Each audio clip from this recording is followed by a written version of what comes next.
Up next, Authentically Detroit welcomes Vaulted Youth Voices to discuss what's going on in the city of Detroit, what they like, what they don't like, and what will make them stay here as adults. Keep it locked. Authentically Detroit starts after these messages. Bridge Detroit is your news and engagement platform that is telling the stories of Detroiters rooted by community priorities. Started in 2020 by Pulitzer Prize-winning journalist Stephen Henderson, the newsroom has already established its footing as the go-to source for hyper-local perspectives that ask the hard questions, brings accountability, and searches out real solutions. It's free to become a member of this award-winning news organization. Visit bridgedetroit.com today to sign up to receive the news delivered right to your inbox. Bridge Detroit. By Detroiters, for Detroiters. Founded in 2021, the Stoudemire is a membership-based community recreation and wellness center centrally located on the east side of Detroit. Membership in the Stoudemire is available on a sliding scale for up to $20 per year or 20 hours of volunteer time. The Stoudemire offers art, dance, and fitness classes, community meetings and events, resource fairs, pop-up events, the neighborhood tech hub, and more. Members who are residents of the east side have access to exclusive services in the Wellness Network. Join today and live well, play well, be well. Visit ecndetroit.org. Hey, y'all, it's Orlando. We just want to let you know that the views and opinions expressed during this podcast episode are those of the co-hosts and guests and not their sponsoring institutions. Now, let's start the show.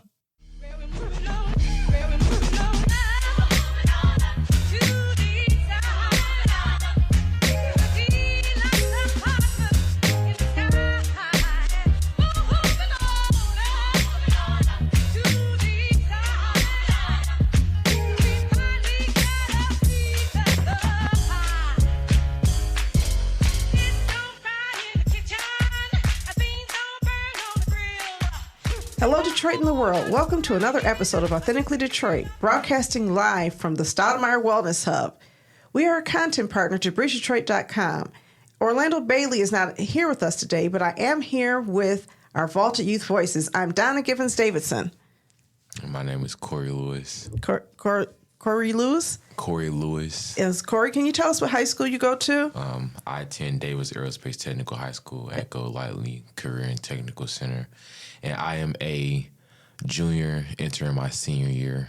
Okay. My name is Charles Patterson, and I am going to college at Ferris State University in August. Yay! My name is Alexandria Rowe, and this is my first time saying this, but I'm a Renaissance alumni, and I'm going to be attending University of Michigan, majoring in economics this summer. My name is Faith Smith, and I'm going to be going to University of Michigan.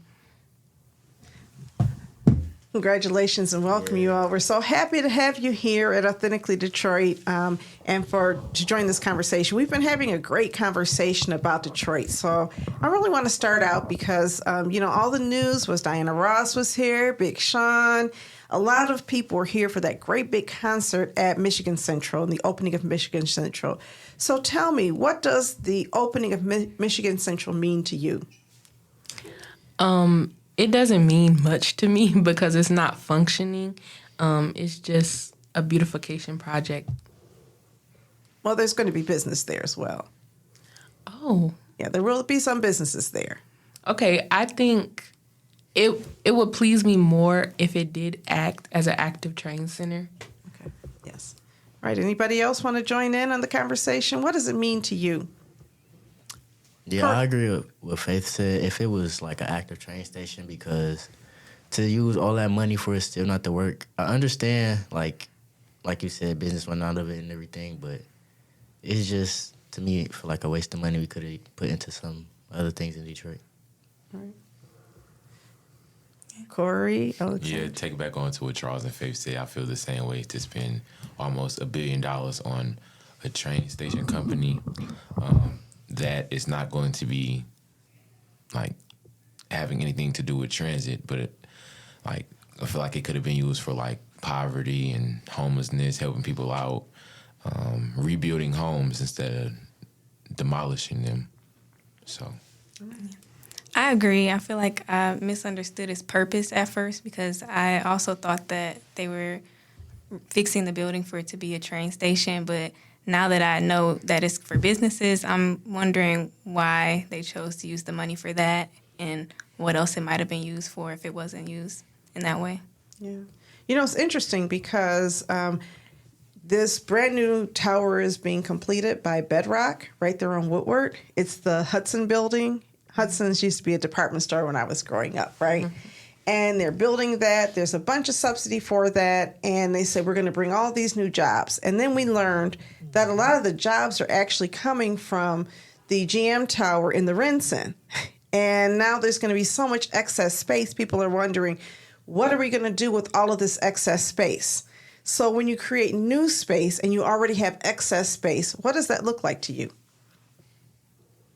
A waste, unless it's going to be used, in my opinion. All right. So how do you feel about the Renison being torn down? Do you think it's a good idea? I need you to speak up, jump in. Don't let us have dead spots. So, I think it depends. Like, could it have been restored for a better purpose to better the community? If not, but I also think demolishment costs a lot of money. So what could these funds be used for other than tearing something down? Yeah. And, you know, not just not money, but also when you demolish a building, do you know what happens to the environment around it? A lot of memories are gone from it and things like that. Like that particular, like, how should I say, that particular, like it could be a monument in the city. Yeah, it hold a lot of people still have a lot of memories from that. Yeah. We have memories from Coleman Young being mayor of Detroit and the Renson going up, and it used to be a cool place. There was movies in there, and they had all these, you know, stores. And so did we get lost? Yes. Did we always love it? No, but it was ours, you know, and there's something about it when it's yours that you want to hold on to it, even if you have to improve it. But the other thing is there's environmental waste. Think about when you smash something, what happens to the contents of what you smash? Usually turns into dust and goes in the air, something like Yes. that. Disperses. And so if there's any contamination anywhere in the building, it gets freed into the environment. And think about all of the materials it takes to build this. That's a whole lot of glass. That's a whole lot of steel. A whole lot of cement. All of those materials get destroyed. Not reused, just destroyed. And there's something about the cycle of development and destruction that concerns me in our cities. You go to places overseas, and a lot of people preserve their old buildings. And they find new ways to use their old buildings. But here it feels as though our old buildings become so decrepit because we don't maintain them. Right? Yeah. And if you don't maintain it, then you have to spend a lot of money. Like if the train station had been maintained for all of the years it was vacant, you would not have to spend all of this money fixing it up and making it usable. You could just, you know, modernize it, right? Yeah. I think it's important to hold corporations and the people who own these buildings, because these buildings are owned by corporations and things, accountable, because when it's time to demolish or remodel, it takes a lot of funds to restore these buildings. So holding them accountable, like if it needs new windows, put new windows in. Like holding them accountable, it will lessen the amount of environmental stress and funds.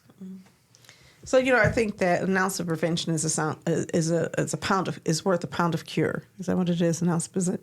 Yeah, prevention is worth a pound of cure. Forget the old sayings. But anyway, I'm just thinking that if you prevent the destruction, if you prevent the blight, then you don't have to fix the blight.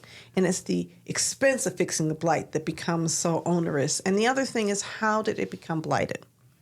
Why did this train station become vacated? Does anybody know why the train station became vacant? Talk. No, I'm not sure. Okay, let's do some guessing. What do you think happened? No need for it. Why not? Because at a certain time, probably in the city, like buses and other forms of transportation probably became more prevalent, and no one really used the train. Well, who was in Detroit when it became unused? What kind of people were here? I think the population was majority African American. Yeah. So. And you had depopulation from the city and people moving out to all of those suburbs. Like if you go to New York, guess what you're going to ride? A train. And the train station's needed. If you go to Chicago, guess what's going to happen when you get there? Train. A train station, because those places are the center of the metropolitan area. Detroit lost the center of its metropolitan area, which suburbanized, because people chose to live away from the inner city of Detroit. Long history of that. And so at some point, you're catching a train from Birmingham. You're catching a train from some other suburban community. You're not catching a train from Detroit. There's not even, U of M students, a train yet that goes from Detroit to Ann Arbor, I don't believe. Maybe there is. There's a train, but there's not a bus service. I don't think so. It's a bus service, It's not a train. Right. There's no train that goes from Detroit to Ann Arbor. And that makes zero sense, doesn't it? Literally, it's 45 minutes. I don't know why. It should be a thing. Yeah. That's why I said I would appreciate it more if it's functioning, because in the fall, what if I just want to come home? Yeah.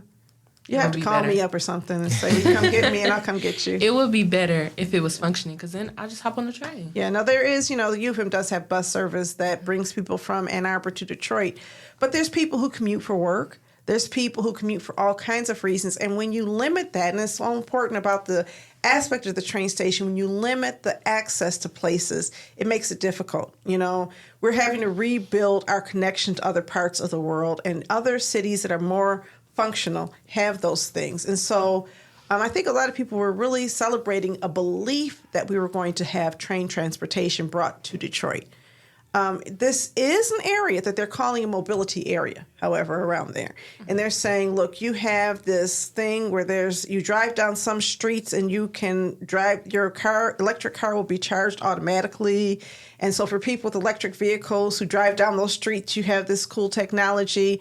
And they're looking at developing autonomous cars. You know what an autonomous car is? What is that? It's a car with no driver.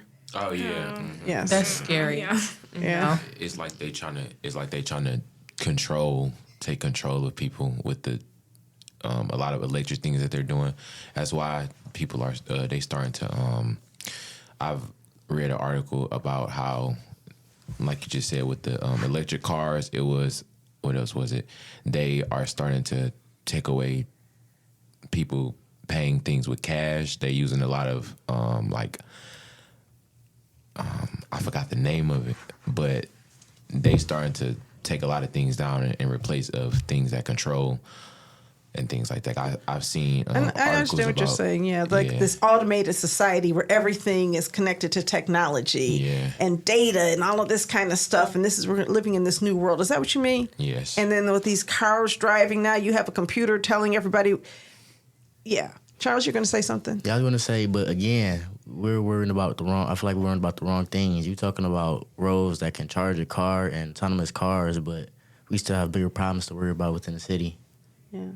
I mean, it would be nice if we had autonomous buses or bus service, right. Bus service in the city, and the kind of mobility solutions that really impact us here. I do want to give a shout out to our EV car share at ECN.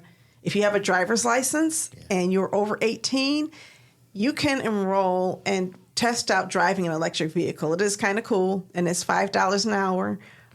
Which is better than a lot of car shares. So I do want people to understand sometimes it's helpful to have an electric vehicle, and sometimes it's actually helpful to have a car share. But public transit makes more sense than everybody having their own electric vehicle if you really are talking about justice, right? Yeah. Anybody know anybody who's ever driven dirty? Yeah. You know what driving dirty is? Yeah. In Detroit, okay. You don't have a driver's license and you don't have insurance and or both, because it's expensive to pay off all those tickets and all those fines and fees. And insurance is insanely expensive in what is known as one of the poorest cities in the United States. We should not have to pay so much for insurance. And so you get ticketed if you don't have it. Now, that's not considered a poor tax. But if you're poor and you can't afford your insurance, it might feel like a poor tax. So anyway, mobility options. If we had public transportation, we would not have so many people driving dirty, unable to get to jobs and other kind of stuff, right? Yeah. I agree with Charles. I just feel like we are worrying about the wrong things. I feel like, I might catch some flack for saying this, but I feel like in Detroit, we're worrying about how we appear to everybody else and not addressing the situations that we as Detroiters face every day in real life. I remember in the wintertime when it was really cold, a man literally died downtown why are we using almost $1 billion for a non-functioning train center when we could use this to help the community? I mean, I could not agree more. Thank you. You're not going to get in trouble here for saying that, because it really does irritate me that we are so concerned with people thinking we're back. I don't care if you think we're back. I love Detroit when you thought we weren't back, okay? Right. I remember going to Chicago when I was young, and they'd be like, oh, look at our downtown, look at your downtown. I'd be like, you know what? But our downtown is ours. Your Right. downtown is not, okay? Right. You are not welcome on this Miracle Mile, but there's nowhere in the city I am not welcome as a black person. That's the way I felt when I was young. Mm-hmm. Is that the way you feel right now? No. Talk about how you feel right now when you go downtown.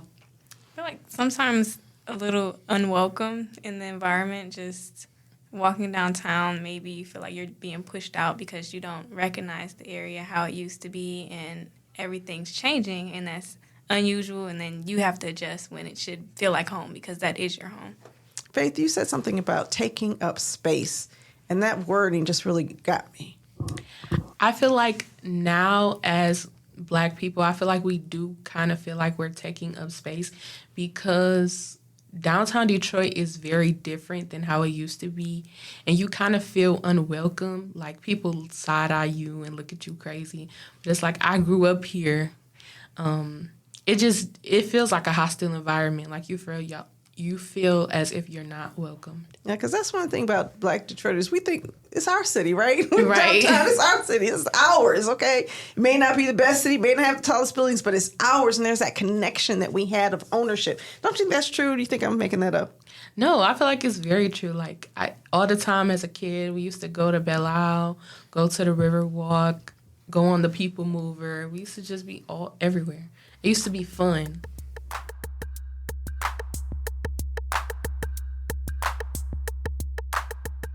Have you always dreamed of being on the airwaves? Well, the Detroit Eastside Engaged Podcast Network, or DEEP for short, is here to make that dream a reality. Located inside the Stoudemire, the DEEP Network offers studio space and production staff to help get your podcast idea off the ground. Doesn't take a whole lot of work to get started. Just visit the Authentically Detroit page at ecn-detroit.org or call Sarah at 313-948-0344.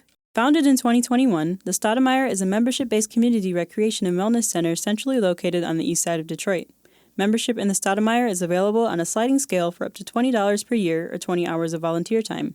The Stoudemire offers art, dance, and fitness classes, community meetings and events, resource fairs, pop-up events, the neighborhood tech hub, and more. Members who are residents of the east side have access to exclusive services in the Wellness Network. Join today and live well, play well, be well. Visit ecndetroit.org.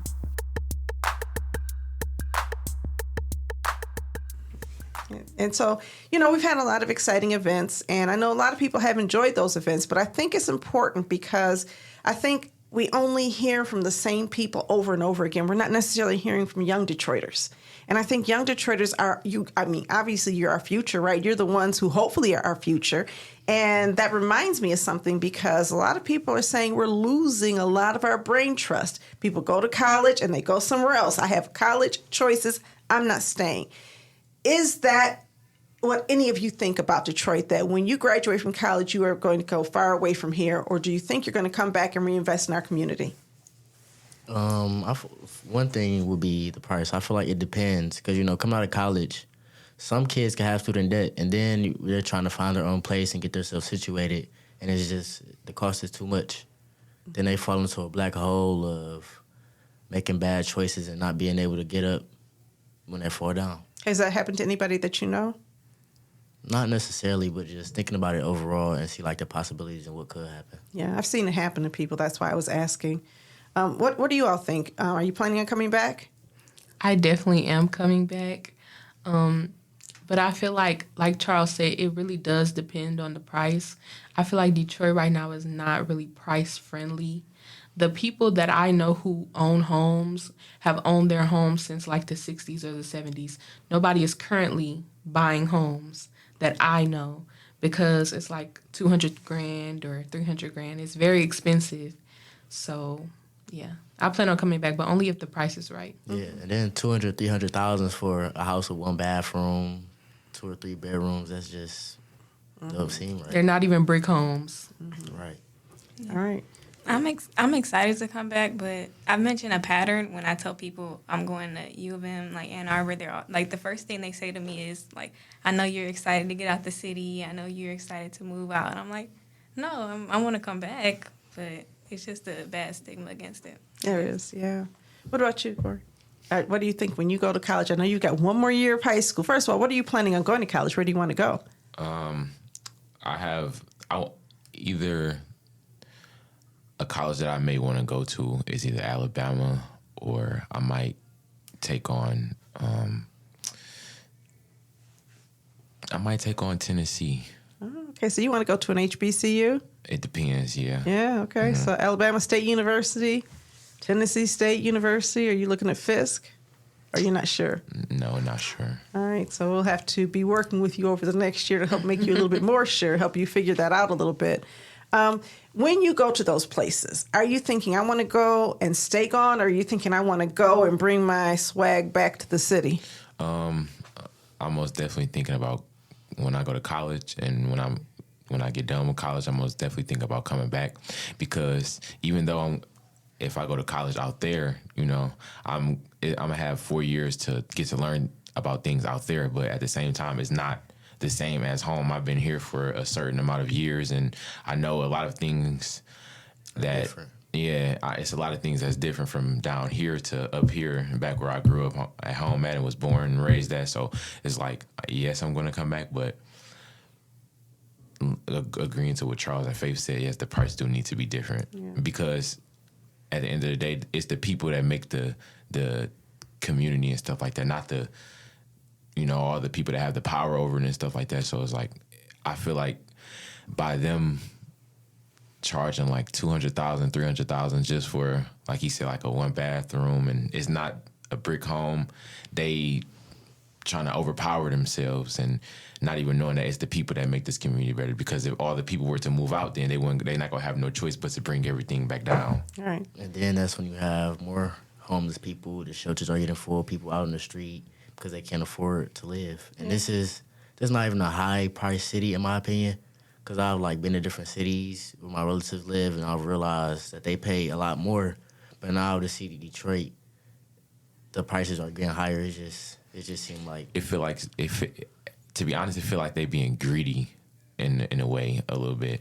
Yeah, the prices in Detroit are going up faster than just about anywhere for rental homes. Not necessarily for sale homes. And a lot of people just can't, coming out of college, purchase a home because it's expensive, right? Yeah. And I mean, $200,000 and $300,000, but I mean, a lot of houses are a lot more expensive than that. And you have to have a down payment. You have to have decent credit. As you pointed out, people have student loans. There's a lot of barriers. So sometimes rental housing is the easier access if you could have quality rental housing and make that affordable while you save or while you prepare in the future and you get a better job or whatever. Would you be willing to come back into perhaps a nice rental home situation? Yeah, or even a nice apartment, because I know apartments that are expensive too. Yeah. And just seeing that just make me realize, like, after college, I'm going to really have to have a set plan to make sure I know what I'm doing, or I could fall behind. Yeah. So you guys are saying things that excite me. One of them, people always say, what's the best part of Detroit? And it's not the buildings, it's the people, right? Yeah. I love Detroiters. I love us too. What do you love about us? What do you love about Detroiters? The pride. Oh, yes. It's just a big community. Like, we love each other, and I love that for us. Yeah, I feel like we have a certain swag, like a certain aura about ourselves that just gives Detroit. Yeah. I feel like everybody knows each other a little bit anyway. And if you don't know them, somebody that you know knows them. Mm-hmm. It's like a big, small town, right? Yeah. Right. Corey, what do you love about Detroit? What I love about Detroit is that it's like when it's certain, how should I say this? Like when it's certain things going on and stuff like that, you most likely is going to see every African American person. You are going to, it's like everybody is coming together. Yeah, coming together, environmental friendly, and just sometimes on their best behavior. Mm-hmm. I mean, I think Detroiters are great people, and I think that when you talk about the pride, that's what I love about Detroiters. I didn't even know it was like that, right? I went other places, like, I can tell you're from Detroit. I'm like, how? Because you don't act like other people. Why? Because when you grow up thinking this is your city, right? Yeah. Right. You don't feel like you're inferior to anybody. I belong anywhere I want to be, right? Is that what you mean by the pride? Yeah. Yeah. And then it's like we have our own language too. Tell me about the language. Some greetings that we say that people know when you are from Detroit is like "What up, doe?" or like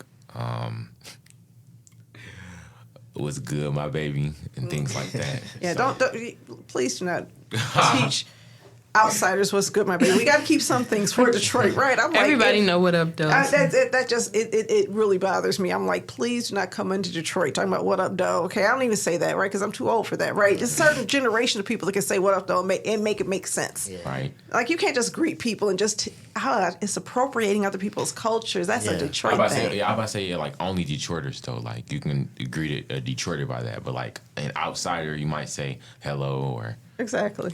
Just playing. I feel like we're very adaptive too. Like we could Yeah. go out into the world or a different place and make the best out of it. Make the best out of it.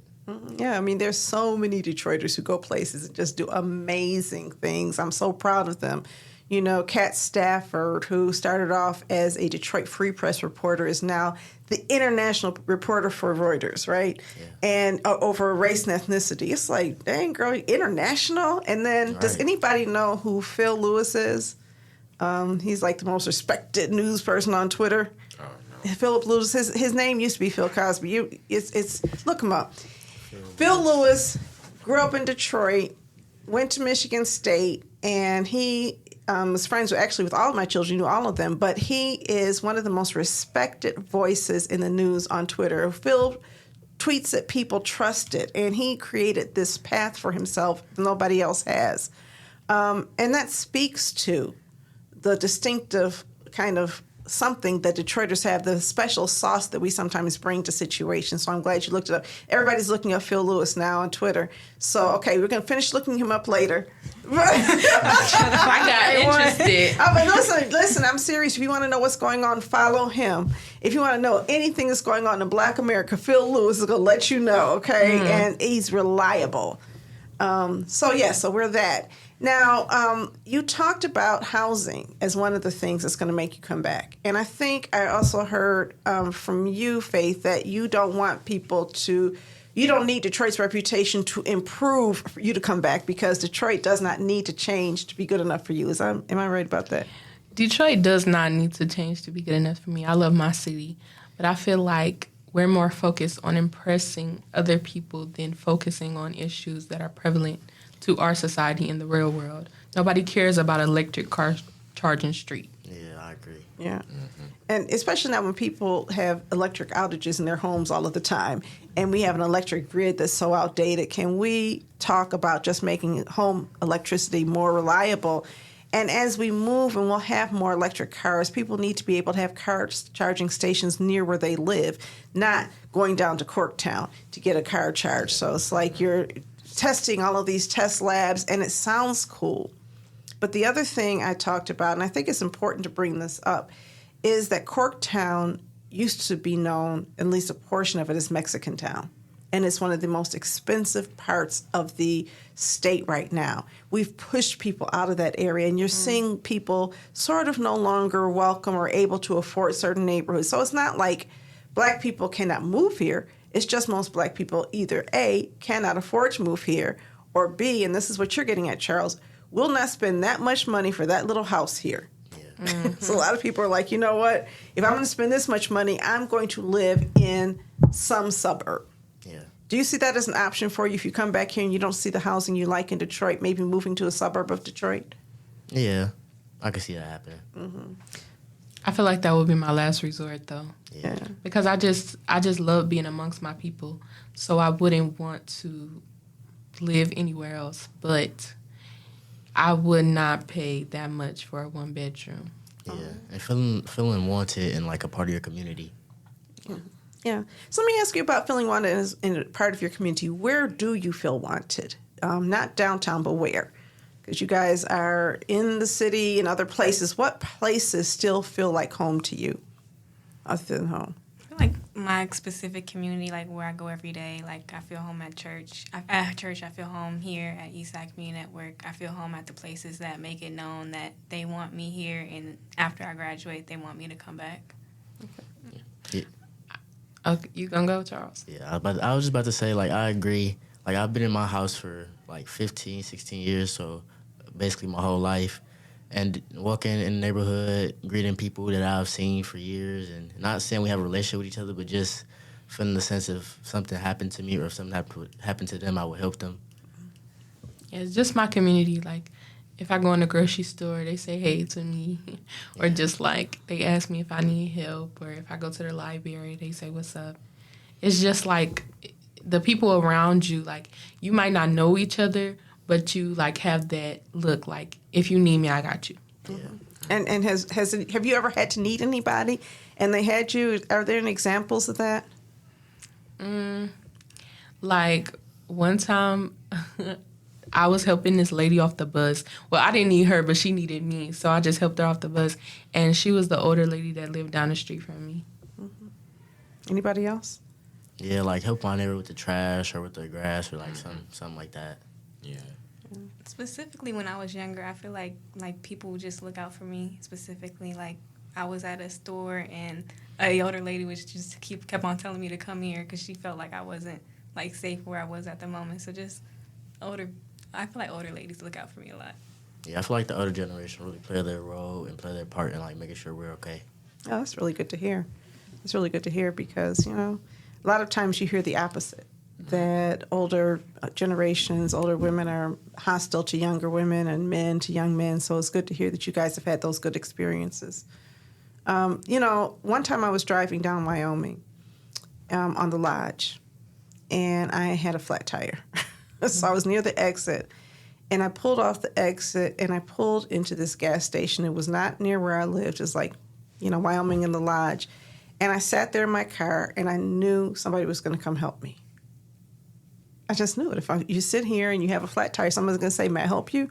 Yeah. Everybody's not going to say that, but somebody's going to help you. It's never been a time when I've needed help because I've had a car down or anything like that somebody has not reached out. I remember one time I was coming back from a Super Bowl party. This was, I want to say, 2014. I was coming back from a Super Bowl party, and the snow was really, really high. And I couldn't pull into my driveway. And so I was like, what am I going to do? You know, my car's in the middle of the street. And I looked up, and these neighbors are coming, and they had shovels, and they just shoveled me in. And I didn't know them. That's what they do. And I was like, this is Detroit, right? Detroiters take care of you, not because of who I am, but because of who Detroiters are. Last story. I went somewhere, and I was giving this man money because he said that he ran out of his gas, and he was coming from another city. And so I gave him some money because I was like, well, he might be telling the truth, you know, let me just give him the money. Mm-hmm. And I got home and I couldn't find my wallet, okay? So I'm stressed out because I can't find my wallet. And I was like, and then my friend was like, see, I told you you shouldn't have given that man money. And the next day somebody knocked on my door and they brought me my wallet. And everything was still there. I'm not saying nobody has bad experiences, but I have so many beautiful Detroit experiences that's not something I feel like, and I've lived in other places. I lived in Ann Arbor. It's going to be different, I promise you. Just make sure you come home. Okay? It will be different. I lived in Southfield, which is a majority black community. I lived in Lathrop Village, which is a majority black community, but Detroit is Detroit. Yeah. I came home to Detroit, and it was completely different. The neighborliness and the care and the friendliness was very different. So I'm really glad to hear you say that Detroit people want to bring you back. But if in Detroit we care so much about the people, then how does it feel when you see people suffering in the community, in this community of care? And then what do you think we should be doing to help some of that suffering? It makes me so, like, sad and upset. And I know, like, my mom, like, the area that we live in is not the best, but we give what we have. So if you're hungry, if I'm making dinner, come and get a plate. Like, you don't have to do the most, but just give what you have. Mm-hmm. That's beautiful. It makes people feel like that you care what you do, but it's like it makes people feel like, you know, like even though you might not know each other as well as you know other people and things like that, but like we're all family in the sense of way. Yeah. Yeah, I agree. Like, I remember when you were talking about the power outages and stuff. Like, I remember, like, 2 years ago, our power was out for, like, a week. And one of our neighbors that we didn't really even know like that, they let us use their generator. Just off the fact that we were in the same community, in the same neighborhood, which brought us together during the hard times. I remember I used to work in the North End, and there was a young man I knew who didn't have heat in his home. And he told us all about, we don't have heat, and we don't have a furnace, and we have these space heaters, and when it gets really cold, we don't feel warm. And I remember going home, and it was one of those really, really cold days. And I actually felt cold. I could feel the cold. I would think about him in that cold. I was like, it was so upsetting to me to think during a school break. So you can't even go to school to get away from the cold, And that's one of the reasons why, for me, the Stoudemire means a lot, because everybody may not come, but it's someplace people can come. And that feeling of being able to care for people in our community and give them a place away from home, means a lot to me on an emotional level, because like you all, even as a young person, it was very painful to see people suffering, and to know.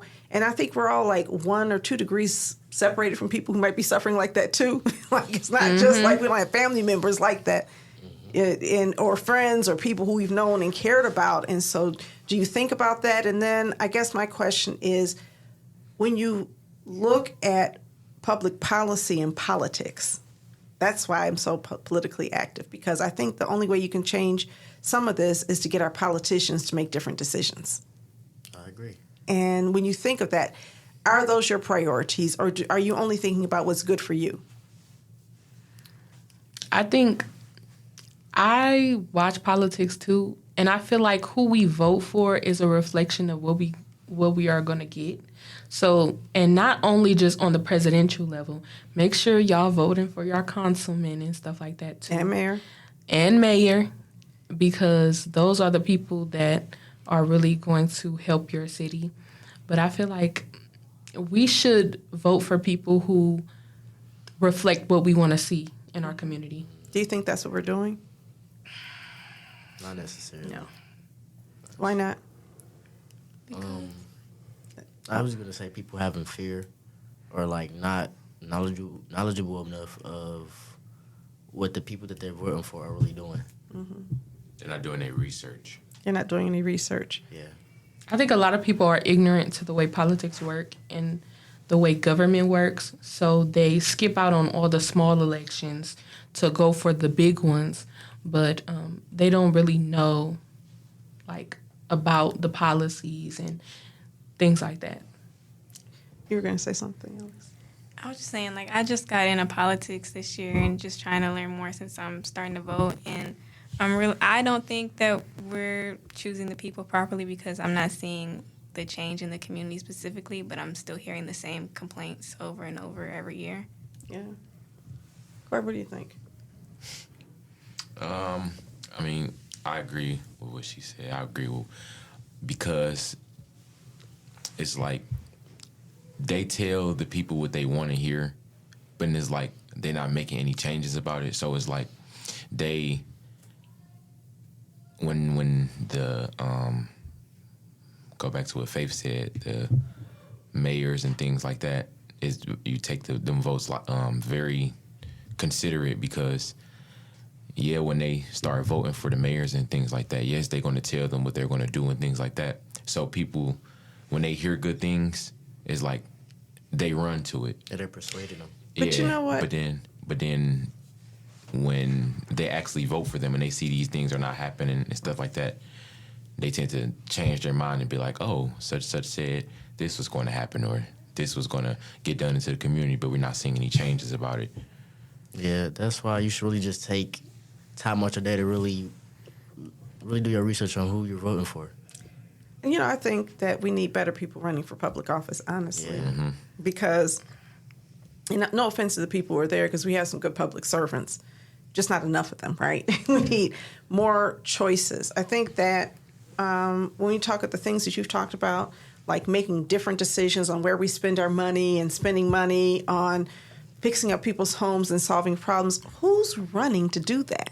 If you really look at what people say they're going to do, I've been really fighting since 2016 to get people to say they're going to run to fix housing in our community, and we're going to make housing available to all people who need it, right? Seems like that's the easiest way to win. I mean, housing is such a critical issue. And I've sat down with politician after running, and they never even want to talk about housing. When they do want to talk about it, they think everybody should be a homeowner. Like, that's possible. And it's like, so what about people who are working minimum wage jobs? Should they be homeowners? What about people who are disabled? Should they be homeowners, or should we have housing for people who cannot be homeowners right now? And it feels like it just does not make it into serious public policy. When Duggan was running as mayor, he said he was going to tear down every blighted structure. I'm going to tear down every blighted structure. He made that promise. And maybe that sounds good to some people, but I'm like, why don't we fix up some of those blighted structures and put poor folks in them, right? You don't have to tear them down, but that's not, nobody's running and saying, I'm going to make sure that we fix up every blighted structure in the city and put a person in them. And that's why we need people like you running for office, because this is where your heart is. This is what you believe in. But a lot of times what we have is people who are really compassionate and want those things to happen do something completely other than politics. Would you consider running for political office after you graduate from college? Consider, yes, I would. Just because I feel like what I feel a lot of other people feel, they just don't have the means to execute it or tell anyone how they feel about it. Mm-hmm. So I would completely think about it. That's exciting to hear. What about you, Charles? I would say yes and no. Yes, because like Faith said, I know we have people that aren't able to do it, but we're all still passionate about it at the end of the day. But then you realize what happens like behind closed doors and a lot of different stuff. It doesn't happen behind closed doors for everybody. Some people stick with who they are even when the door's closed, right? Right. So I'm just trying to be a little bit hopeful. What about you, Alex? Like, I've thought about it because, like, going to different rallies and seeing different politicians speak and what they believe in, it's, like, inspiring, but then also I'm like, am I qualified? Like, that's something I've thought about. So Absolutely, you're qualified. You are more qualified than most of the people right now. You are, because being qualified, you're capable of doing that, right? And it's just a matter of will. I think that if we get a younger generation of people excited about running for politics, we can change the world, because you will be the decision maker. So as you think about your careers, what about you, Corey? I feel like I may consider it because it may be, well, as of right now, I haven't really did any research about, things like that, but I may consider it when I get out of college because I have the time to do my research on it, of course. And it just may be a big step and big opportunity in my life to change the world and the people around me as well. So to make everything better, to make what I can better. That's right. I mean, all you can do is change what you can.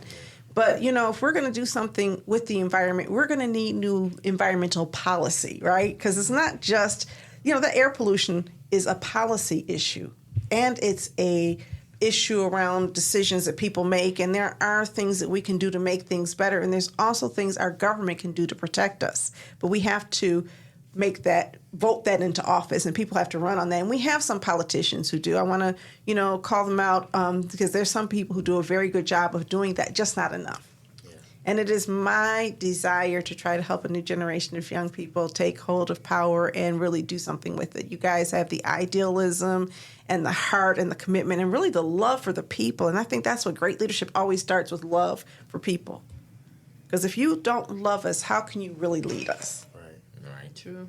And I just admire the fact that you all have so much, caring for the community and love and pride in our community. So I'm really hopeful that we're going to have something in place when you come home for the summer next year. We're going to try to brainwash you a little bit more and a little bit more. We're not losing you. I hope you definitely come back in the summer and just at least see us and let me get in your head a little bit more so that you can be ready for it. I'm just joking. Oh, yeah. We'll be back. Yeah. So you guys, and you're always welcome, right? Yeah. So, I mean, that's the thing about it is Orlando started out just like you. He was a young person, started out younger than you. And he came back in his college semesters in the summer and helped out. And then he came back in the summer and helped out. When he graduated, he came back and worked here full time for 7 years before he went off into his journalism career, even though his degree was in journalism. So definitely want to see that, and definitely want you to continue coming here, Corey, and staying connected with us so that we can, try to make sure that we have the future, because we are the future. There are, even today, no matter how things look, 82% of Detroiters are thereabout. Maybe it's 79 right now. I don't know what the percentage are Black Americans. 82%, or somewhere between 80 and 82% are Black. If that's the case, then we have the ability to select leaders that reflect the needs of most of the people we know. And there was a speaker who said, Black faces in high places cannot save us. And that's true, right? Black faces in high places cannot save us unless they are there to do good work. You're going to say, Charles? I was about to say, pretending to be about the people and not being about the people, just to win us over in a way. Mm-hmm. Pretending to be something that you're not, just to appeal, get what you want. Or try to appeal to us. Somebody told me, they said some people run for office because they want to do something. And some people run for office because they want to be something. Totally different. Totally different motivations, right? You're trying to be important, then, money will always talk when you're trying to be important. Right. But if you're trying to do something, you can't buy somebody's values away. Not really, right? Right. All right. So in addition to your future political careers, hopefully, and don't get disconnected in college. When you're in college, you can run for office. In college, you can represent your community to the best of your ability. But in addition to that, you've talked about what you want to do, Alex. You want to be an environmental scientist. And Faith, what about you? I am in love with business and communication, so I'm torn. But I might do both. Oh, you need both. I'm probably most likely going to do both. Wonderful. Okay. Charles? I'm going to study business. I want to, entrepreneurship. I want to eventually be my own business owner, become a CEO, having a chain of different anything in general. I want to start off probably in clothes, then get into athletic training, and then just whatever the world takes me. Oh, wow. That's wonderful. And Corey, what do you want to do? I want to go to college for biochemistry and entrepreneurship as well. I want to be an owner of a lot of things one day. Is this guy that I know, and he owns multiple things around Detroit and things like that. But one of the specific things that he owned 4 tropical smoothie cafe buildings as of right now. Wow. And he just talks about it a lot, like how his journey was onto how he got to get to that point. And he's just a successful person, one of the successful persons that I know. So, wow, it's awesome. I would also like to have a community development center like we have at ECN, how it's in my community and it's accessible. So I feel like when I get older and I get to that point, I would build and give back to my community. That's wonderful. And yeah, that also would help keep kids off the streets and things like that as well, instead of getting them mixed into the streets and things like that. Things that they love to do, such as sports and music and, things like this, podcasting and stuff like that. So it'll help a lot. Yeah, and being at Eastside Communities Network, youth program, that was one of my first years. That was the main goal, us coming together as a group of age from 14 to 17, and us coming up with ideas to help the community. Mm-hmm. That's so nice. That's, of course I love hearing that. I love hearing that because we got to give back, right? Yeah. And somebody gave to us and we have to give back. When I was in high school, somebody gave me so much. I don't know how I would have made it without my church youth group. I'm telling you, it was life was hard at home. My church youth group made it possible for me to believe that I could have a better future. And I've always felt like other teenagers just need sometimes other adults who care about them and a place to be. So since 1999, every place I've worked, I've run nonprofits. We've always had teen centers. It's always got to be a place. First thing we did before we had the Stoudemire, we had our teen center downstairs. We had these storage rooms. I'm clean them out. Let give teens a place to go, because we really do need young people. Really do need access to future things. I do want to say this, though. Go downtown. Go to Corktown. Go to that train station. Go everywhere you can. Go on that river walk. Go ice skating. Take up as much space as you can. Don't let people make you feel unwelcome. And bring all your friends. Come in peace. Come in love. But take up that space. Because you know what? There's another generation that you're holding that space for. I don't want Detroit to be the kind of place where there's children who feel like they don't belong and they cannot belong. It's different now. All of that. If I had the magic wand, I could spend money the way I want, things would look so much different. But this is our Detroit. Every inch of it is our Detroit. Belle Isle is ours. Why is it ours? Because we are citizens and we are residents of the city of Detroit. And as citizens and residents of the city of Detroit, it makes this city ours as much as it is anybody else's. And definitely more than any visitors. So I just don't want to feed into negativity where I'm suggesting that you don't belong there, because I definitely think you belong anywhere you want to be. Yeah. Right? And you're going to have to take that with you when you go to college, because if you think downtown is bad, wait till you get to Michigan. I'm not trying to scare you, because you can handle it, but wait till you get, it's nothing like Renaissance, okay?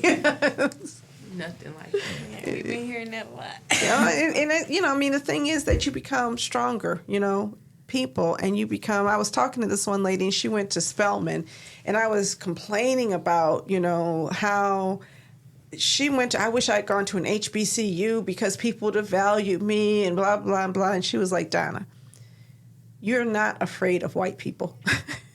That's what you got from U of M. I'm intimidated, and you're not afraid. And I was like, oh, I'm really not afraid. How about that? I got something there. I learned how not to fear standing as equal. And so when you go out in the world, I just get, once again, you are equal to everybody. You have better hearts and more capacity than a whole lot of people. Nobody's better than you. And take that with you, because the world will tell you something different when you go to college. Yeah. And we're losing 2 of you next week. No, we are not losing 2 of you. You are elevating. I'm really excited for you. Next chapter. Next chapter. Next chapter. Let's hope. It's going to be a great chapter. Yeah, well. Yeah, well. So this is our last time working with you. When are you leaving, Charles? August 22nd. Okay, so we have another at least 2 more months with you. We'll bring you back on, and then we have Corey for a whole year. He's going to have to, help us break young people in. I really want to thank you, Al, for I think it was really great dialogue. And again, I really appreciate your hearts and the what you want to bring to our community. And there's no one way to do it, but thank you. Yeah, and I feel like the youth, I feel like the problem is some are not knowledgeable, or some are just don't have the opportunity. So I feel like putting the word out there more, we're gonna do good in society. Definitely. Absolutely. Listen, nothing good has happened in the history of the world without young people. Mm-hmm. Okay, nothing. Young people are the people who have everything that we need. When you think about the fact that Martin Luther King was killed at 39 and he was leading bus boycotts at 22. Graduated, he was in college at 15, right? Yeah. When you think about how old Malcolm X was, he was in his 20s when he became active. When you think about Jesus, and when Jesus was crucified, he was not 60. He was a young man doing stuff. Young people lead us. And so I'm really excited again to have you guys here, and look forward to all of the great things I know you're going to do, and stay in touch with us. I'll miss you guys. Aw, we'll miss you too.